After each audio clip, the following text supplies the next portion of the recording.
A comienzos de la década del 80 se produjo un heroico rescate artístico de la imagen pictórica, que fue recibido con fervor por un público habituado a la aridez iconográfica del arte conceptual imperante en los años 70. Fue un regreso a la pintura en un momento donde se consolidaron las imágenes de la transvanguardia italiana y de la nueva imagen norteamericana que restituyeron el producto artístico de la pintura.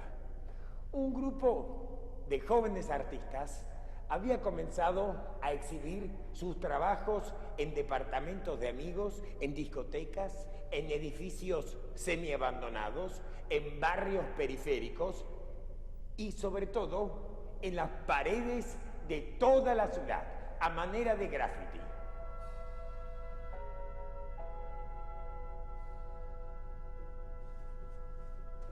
El graffiti surge como una manifestación popular de los desclasados, de la gente que no puede expresarse de otra manera, sino que a través de sus consignas pintarrajeadas con aerosol en las paredes, restituyendo el soporte natural de la pintura en los muros en la vía pública. Esto se extendió a vagones de trenes y subtes. Los jóvenes artistas norteamericanos que no tenían acceso a galerías de arte nacionales, ya que había muy pocos coleccionistas interesados en sus obras, adoptaron este nuevo sistema del arte que fue abriendo las puertas del establishment artístico y se produjo una inesperada invasión de energía que se apoderó de Nueva York. Finalmente comenzó a emerger esta nueva pintura ecléctica con fuertes connotaciones urbanas. Los coleccionistas respondieron de inmediato al mercado del arte. El mercado del arte volvía a tener una época dorada con los representantes de la transvanguardia italiana: Cucchi, Clemente, Paladino, Tia y De María. La pintura salvaje alemana, por otro lado, Kiefer, Middendorf y Baz, y la nueva imagen norteamericana, Schnabel, David Sell y Ross Bleckner. Dentro de esta nueva imagen surge un artista cuya tormentosa existencia es el paradigma del vértigo del arte de esta década, pero que al mismo tiempo encarna el mito del pintor que se siente víctima de una sociedad que pretende neutralizarlo, desestabilizando el potencial artístico dependiente de la mecanización, robotización, estandarización de una sociedad despiadada que atenta contra la individualidad del artista, creando la estandarización en los consumos a gran escala. Este artista es Jean-Michel Basquiat.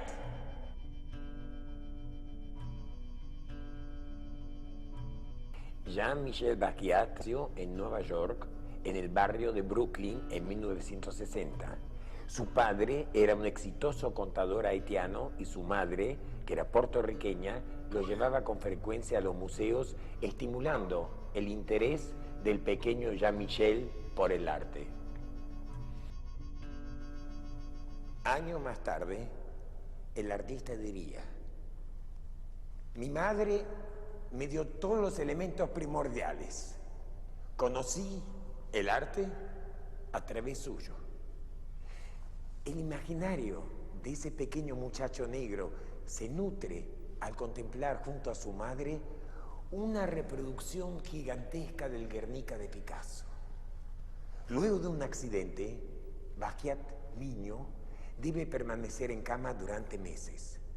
Su madre le regala su primer libro de cuentos ilustrados con imágenes de reyes esclavos. Ese niño comienza a soñar con el mundo de los reyes blancos y no quiere identificarse con los esclavos negros.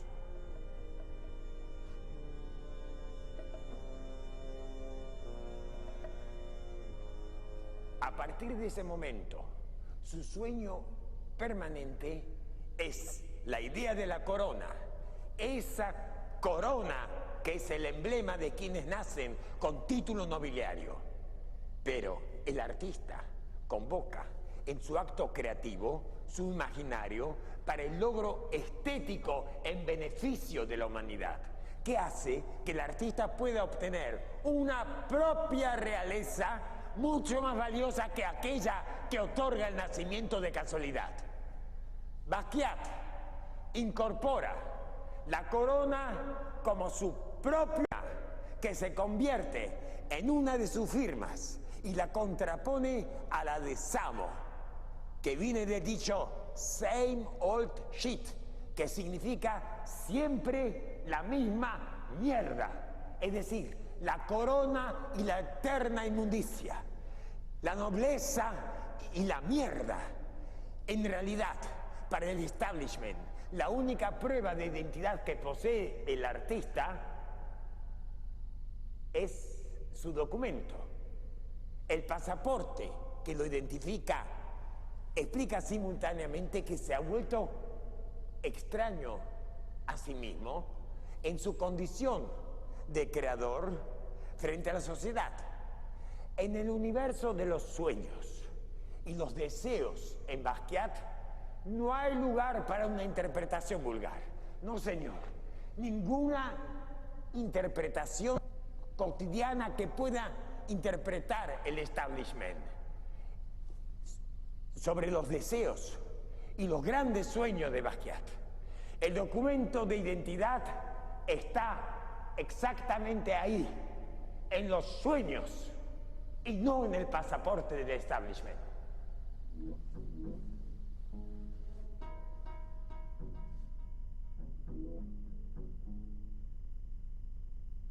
Los padres de Jean-Michel Basquiat se habían divorciado cuando su hijo tenía 7 años. Producto de una mezcla de culturas, Basquiat hablaba con fluidez español e inglés y un poco del creole, que es una variedad del francés que habla la población negra de Haití.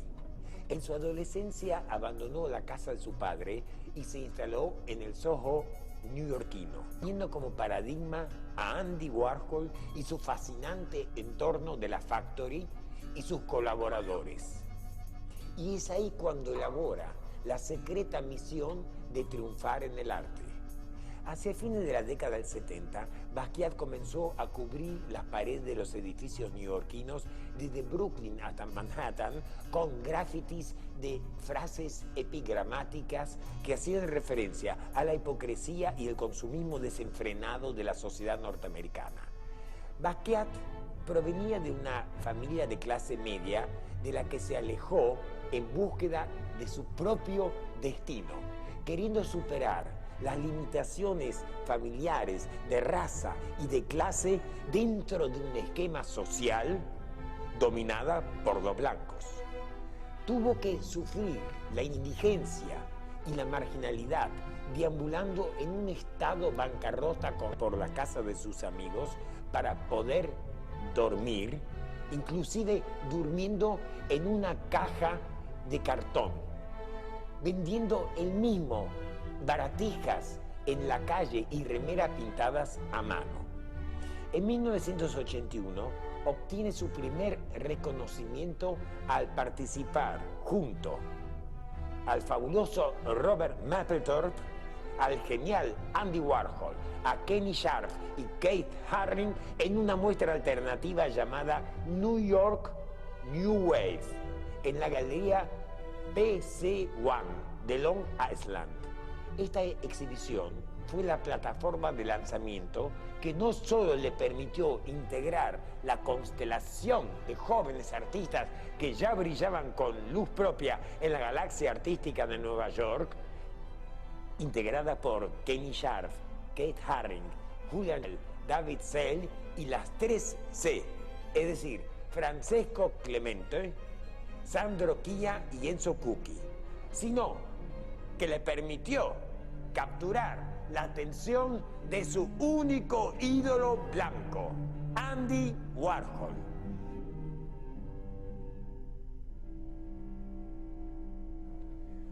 Andy Warhol, quien lo entrevistó para su revista Interview, le preguntó cuál era el tema de sus pinturas. La respuesta de Basquiat no se hizo esperar, fue inmediata. Su contestación estaba llena de orgullo, de ilusión y de una extraordinaria fuerza creativa entre la tragedia, el pathos de su vida y de su obra. Mis temas son la realeza, el heroísmo en las calles. Basquiat, en realidad, no pertenece a ninguna vanguardia, ni a ninguna utopía artística. Sin plantearse demasiado su lugar de origen y sin proyectarse, se instala en el corazón, es decir, en el corazón que no pertenece a ningún lugar. O sea, en ese lugar nulo que le permite atravesar el espacio de la vanguardia y lo inscribe en lo estético. Así es como se libera finalmente del arte como convención y de la utopía crítica. La obra de Basquiat se caracteriza por una gestualidad vibrante, sin nada por su obsesión con la mortalidad, a través de esqueletos y calaveras y con un imaginario derivado de su existencia de nómade urbano, automóviles, edificios, policías, grafitis.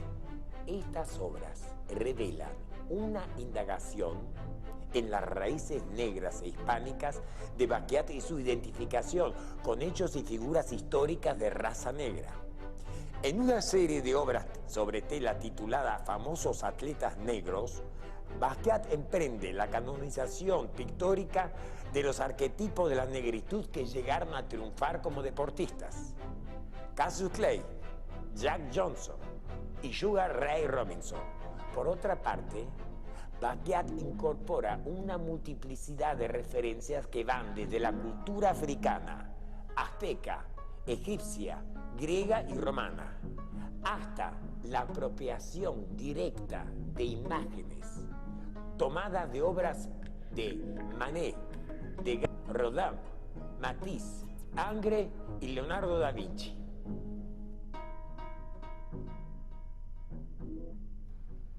La extraordinaria vida de Jean-Michel Basquiat, entendiendo extraordinario por la ruptura del ordinario, nos conduce a un concepto subyacente en la actividad y la carrera heterodoxa de Basquiat. El concepto al que apuntaba la operación Basquiat habría que conectarlo con una posibilidad del éxito. Sin embargo, el éxito no se presenta en esa rotundez que todos creen ver en los artistas un poco influenciados por los divos estilo Hollywood. No, los artistas plásticos tienen éxitos relativos, momentos de álgidos y momentos en los cuales se desciende al infierno.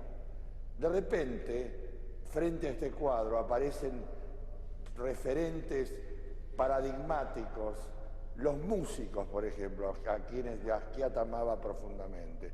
Tanto Dizzy Gillespie como Charlie Parker aparecen mencionados en sus grafitis y de repente recordados después de un tiempo de largo olvido. Desde los 60 estos músicos no sonaban. Así que el éxito siempre se pone en términos de relatividad. Y de repente, el éxito parece estar iluminado por la idea y el apoderamiento de lo que significa el contacto con el dinero. De repente paramos frente a una de sus obras fundamentales, tal vez, donde el vencedor recibe $1 millón, encontramos la paradoja definitiva. Es decir, el $1 millón es simplemente imaginario.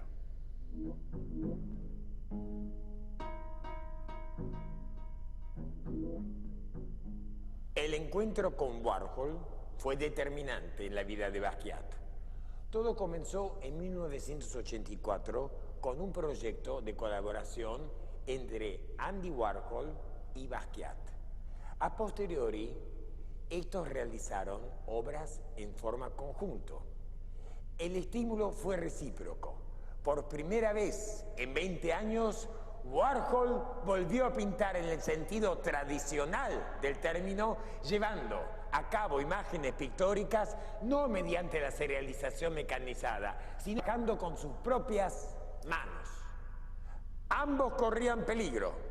Basquiat de quedar aprisionado por la fascinante personalidad de Warhol, y Warhol, que ya era una celebridad, de pasar por una etapa experimental seducido por la vibrante personalidad de Basquiat, en su necesidad de representar la vida, en un mensaje estético que todavía no estaba consolidado en el sistema del arte de ese momento. El éxito es el haz proyector accidental que ilumina al actor involuntario de su propia vida. El éxito es el aura de una existencia concebida como anécdota excepcional, convertida en una situación extraordinaria por una vida singular. El talento de ambos y la mutua admiración los unía, pero su relación se tornaba difícil. Warhol intentaba alejarlo de las drogas a las que Basquiat se había hecho adicto, y los efectos y reacciones que traía aparejado este consumo desembocaban en Basquiat en reacciones impredecibles, en una provocadora excentricidad. Basquiat, por ejemplo, se ponía los mejores trajes de Armani para pintar y regalaba billetes de $100 de aquel momento a los mendigos en la calle, lo cual exasperaba a Warhol.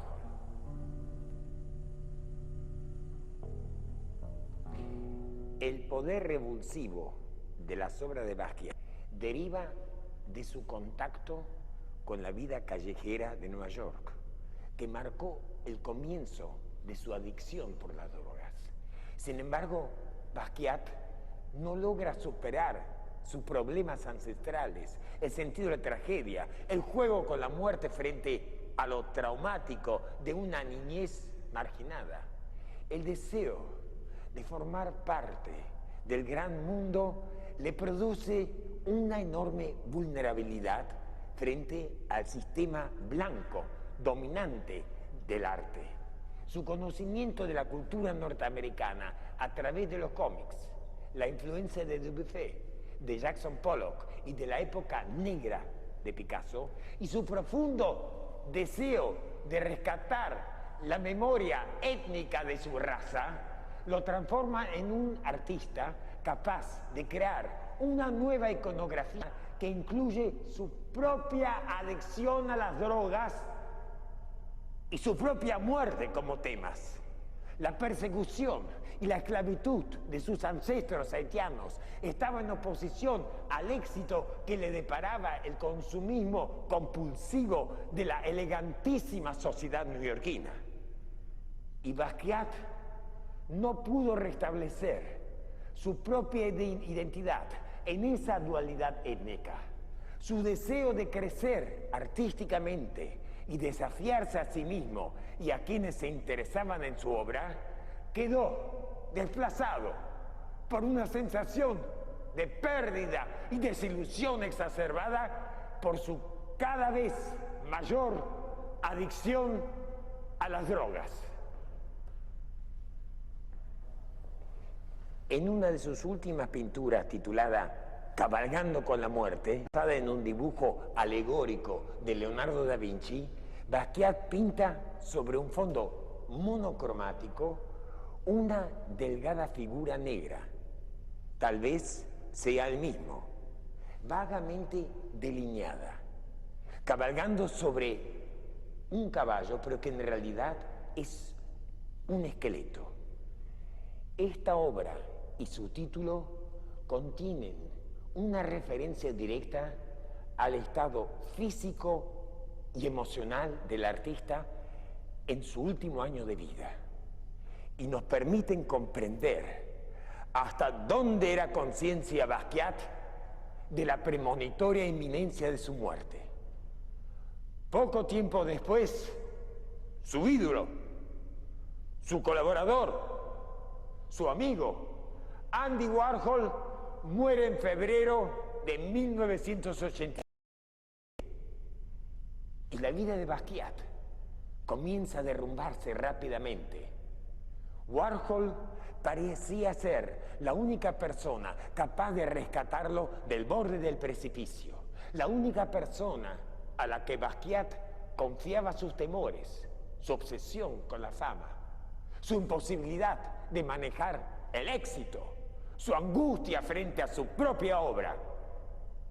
Pero Andy se había ido y ya no quedaba nadie que pudiera impedir que Basquiat se precipitara en un vértigo autodestructivo, gastando por semana $2.000 en drogas. Varios meses después, luego de un infructuoso intento de dejar las drogas, el 12 de agosto de 1988, Jean-Michel Basquiat fue hallado muerto en su neoyorquino, víctima de una sobredosis a los 27 años de edad.